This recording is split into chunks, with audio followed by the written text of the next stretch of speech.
جی, अस्सलाम वालेकुम. कैसे हैं आप लोग? खैरियत से हैं? आज आपके साथ एक मैं अपना एक बेसिकली फ्रस्ट्रेशन वही शेयर करना चाहता हूँ कि हमने देखा है कि हम अपने बच्चों को दिन रात पेरेंट्स ख़ास करके या वैसे जो कुछ लोग जो सिविल सोसाइटी के हैं, यूथ को मोटिवेट करने की कोशिश करते रहते हैं. हम उनको समझाते रहते हैं और हम उनको ये चीज़ बताते रहते हैं कि आप ज़िंदगी के अंदर एक्सेल कर सकते हैं, आप लाइफ के अंदर वो चीज़ें कर सकते हैं जो आप करना चाह सकते हैं. सिर्फ आपको थोड़ी सी मोटिवेशन की ज़रूरत है, डायरेक्शन की ज़रूरत है, मेंटरशिप की ज़रूरत है. और वो मोटिवेशन जो है, मेंटरशिप, वो हम देने को भी तैयार हैं. और पेरेंट्स जो हैं वो अपने बच्चों पे बहुत ज़्यादा इन्वेस्ट करते हैं, बहुत ज़्यादा उनके ऊपर तवज्जो देते हैं. और हर पेरेंट्स का ये काम कि उनका बच्चा पढ़ लिख जाए ना, उनका बच्चा जो है वो ज़िंदगी के किसी मुकाम पे पहुंच जाए. मेरा तालीम और तदरीस के साथ तल्लक़ है. तालीम और तदरीस के साथ मेरा तल्लक़ बेसिकली जब मैं मैट्रिक में था तब से है, क्योंकि मैट्रिक में ही मैंने ट्यूटरिंग शुरू कर दी थी, मैंने बच्चों को पढ़ाना शुरू कर दिया था. फिर तब से लेके अब तक मेरा इसके साथ तल्लक़ है. तो फिर जॉब भी जो है वो तालीम और तदरीस के साथ है मेरी. और मैंने लाइफ के अंदर जब भी एग्ज़ाम दिए, मैंने बच्चों को कभी सी ग्रेड नहीं दिया. और मुझे नहीं पता है मैं सी ग्रेड क्यों नहीं देता. मैं हमेशा बी देता हूँ. अगर कोई बहुत ज़्यादा नीचे जा भी रहा है तो मैं उसको बुला के समझा के मैं दोबारा एग्ज़ाम दे देता हूँ कि इसको दोबारा कर लो. तो मैं मेक श्योर करना चाहती हूँ उसको आता है. और ये मुझे कभी समझ नहीं आई थी कि मैं उसको क्यों इस तरह करता हूँ ना. तो फिर पिछले पिछले कुछ साल, 1.5 साल पहले मैंने एक टेड टॉक सुनी. उस टेड टॉक में वो बंदा वो बात कर रहा था कि अ, एक बंदा जो है, बच्चा है, उसको उसने बी ग्रेड दिया, हालांकि वो ज़ीरो था, बिल्कुल ज़ीरो था. उसने कुछ भी नहीं, फिर भी उसने उसको बी ग्रेड दिया. तो उसने पूछा किसी ने कि तुमने इसे बी ग्रेड क्यों दिया है. तो उसने कहा व्हाट डू यू थिंक, कि उसको मैं क्या करूं. कि कहता उसने कुछ भी नहीं किया तो उसको फ़ेल करो. कहता क्यों फ़ेल करूं. कहता ये बच्चा जो इस ग्रेड तक पहुंचा है, इसके ऊपर एक बहुत बड़ी इन्वेस्टमेंट हुई है. इसके पेरेंट्स ने इन्वेस्टमेंट की है, इसकी सोसाइटी ने इन्वेस्टमेंट की है, इसकी सिटी ने की है, इसके मुल्क ने इन्वेस्टमेंट की है. और ये बच्चा जो आज इस मुकाम पे पहुंचा है कि ये सुबह उठ के आया, इसके पेरेंट्स ने तैयार किया, सोसाइटी ने सड़क बना के दी, गवर्नमेंट ने सड़क बना के दी, लोगों ने टैक्स पे किए और ये सारी चीज़ें बनी. और आज मेरे पास ये पढ़ने के लिए आया है. और आज ये पढ़ाई में अगर ये बच्चा नहीं कर पाया तो उसका इल्ज़ाम मेरे सर पे है कि मैं इस बच्चे को उस लेवल पे नहीं लेके जा सका कि इसको बी ग्रेड मिले. मैं पूरी सोसाइटी को तो मैं रद्द नहीं कर सकता, पूरी सोसाइटी को तो नहीं मैं कह सकता कि उन्होंने इसके ऊपर इन्वेस्ट नहीं किया, लिहाजा इसको मैं बी ग्रेड ज़रूर दूंगा. सोसाइटी ने जो इसके ऊपर इन्वेस्टमेंट किया है, आगे जो है वो मेरा काम था, मैं नहीं इसको करवा सका. तो वहाँ से मुझे फिर एक समझ आई कि मैं मेरे बैक ऑफ माइंड पे शायद ये चीज़ चल रही होती है कि यार, किसी भी बच्चे को आप बी ग्रेड दें, बी से कम देंगे, फ़ेल करेंगे तो वो बहुत डीमोरलाइज़ होगा, उसके पेरेंट्स डीमोरलाइज़ होंगे, सोसाइटी डीमोरलाइज़ होगी. तो इसी के चक्कर में हम अपने बच्चों को एजुकेट करते रहते हैं, इन्वेस्ट करते हैं, दिन रात मेहनत उसके साथ करते हैं और उसको आगे लेके चलते हैं. अब पिछले दिनों में वैसे ये वाक़यात बहुत होते हैं, लेकिन एक मेरे साथ अपने ज़ाती तौर पे हुआ कि मेरी नीस है. मैंने उस नीस को, अपनी नीस को, 2 हैं, उनको मैंने पहले दिन से मैंने उनको एजुकेट करना शुरू किया, उनको उनकी मेंटरिंग की, उनको स्कूल तक पहुँचाया, अच्छे स्कूल तक पहुँचाया, उनमें कॉन्फिडेंस लेकर आए, बड़ा कुछ आया. फिर अभी रिसेंटली उन्हें लाहौर में एक प्राइवेट यूनिवर्सिटी जॉइन की है. और प्राइवेट यूनिवर्सिटी जॉइन की है वो, उन्होंने इंजीनियरिंग जॉइन की. तो पहले दिन ही जो वो आके कहती है मेरी देश के, बल्कि अपने मदर को कहती हैं कि आज मुझे इस्लामियात के टीचर मिले हैं. तो उन्होंने तो कहा जी कि मुसलमान तो बिल्कुल फ़जूल के लोग हैं, इन्होंने तो ज़िंदगी में कोई काम ही नहीं किया, हम तो निकम्मे हैं, हम चोर हैं, हम ये है वो हैं. पहले दिन ही उसने टोन सेट कर दी है कि तुम लोग बिल्कुल कुछ भी नहीं हो. तो वो आके परेशान हो गई, कहती है कि मुसलमान सारे इस तरह के ही होते हैं. खैर उसको हमने जवाब शवाब दिया, समझाया.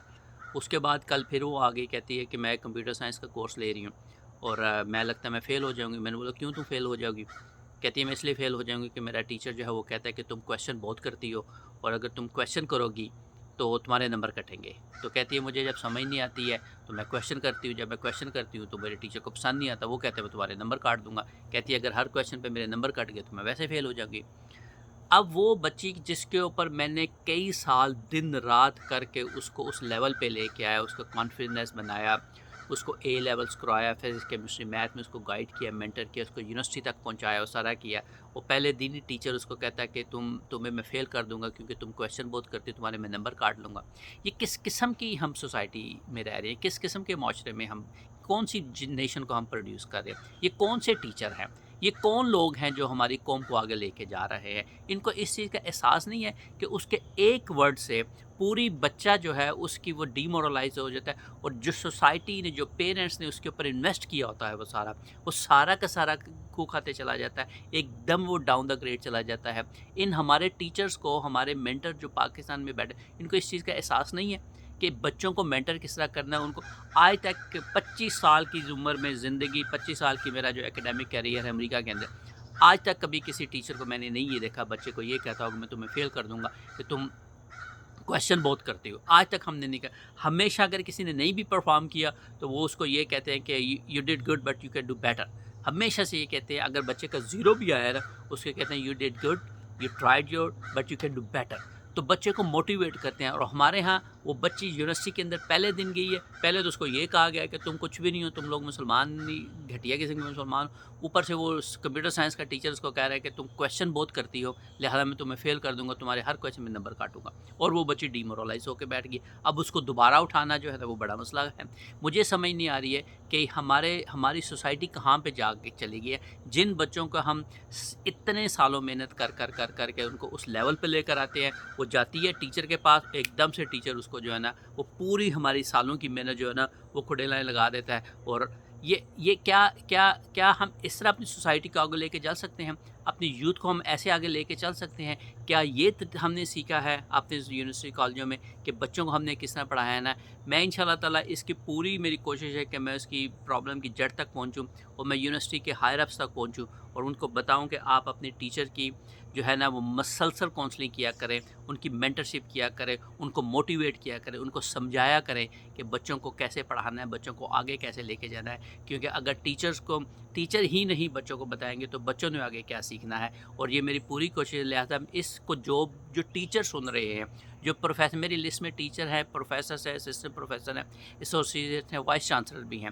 جو ٹیچر سن رہے ہیں، پروفیسر، فار گاڈ سے ایک بچوں کو کانفیڈنس دیں، بچوں کو وہ اتنا کانفیڈنس دیں، ان کو موٹیویٹ کریں کہ وہ دنیا میں آگے چل سکیں، وہ پاکستان کو لیڈ کر سکیں. آپ کی ان حرکتوں کی وجہ سے، ان ڈی موٹیویٹنگ ہے باتوں کی وجہ سے بچے بالکل ختم ہو جاتے ہیں. اور جو لوگ ان کو تیار کرنے کی کوشش کرتے ہیں، سالوں سال ان کے اوپر کوشش کرتے ہیں، پیرنٹس یا ان کے جو فیملی ممبر ہیں، سوسائٹی، آپ کے ایک سینٹینس کی وجہ سے بچہ بالکل نیچے چلا جاتا ہے. اس کا جواب آپ کو دینا ہوگا، اس دنیا میں بھی دینا ہوگا، آن دا ڈے آف ججمنٹ بھی دینا ہوگا کہ آپ نے اپنے کام کی جو ہے نا آنیسٹی سے نہیں کیا، اپنی جاب رسپانسبلٹی آپ نے پوری نہیں کی. آپ کی 1-2% کی نوکری کی وجہ سے ان بچوں کی سالوں کی محنت ضائع چلی جاتی ہے. اپنی نوکری کے لیے تم نے بچوں کی زندگیاں جو چونکہ تم کو نہیں پتا ہے، تم میں وہ ٹیلنٹ نہیں ہے، تم میں وہ پیشنس نہیں ہے، تمہارے پاس وہ ٹریننگ نہیں ہے کہ بچوں کو ہم نے ٹرین کس طرح کرنا ہے، اور اس کی وجہ سے تم بچوں کا ستیہ ناش کر دیتے ہو. اس لیے لہٰذا آپ اپنے آپ کو یہ ریڈی رکھیں کہ اگر آپ نے اس بچوں کا فیوچر خراب کیا، آپ کے بچوں کا فیوچر ایسے خراب ہو. کیونکہ آنے والی نسلیں پھر یہی ہوں گی، جن کو تم پڑھا رہے ہو تمہارے بچوں کو پھر یہی پڑھائیں گے، پھر ان کے ساتھ یہی ہوگا. لہٰذا اس کو ذرا لانگ ٹرم سوچیں آپ. Thank you.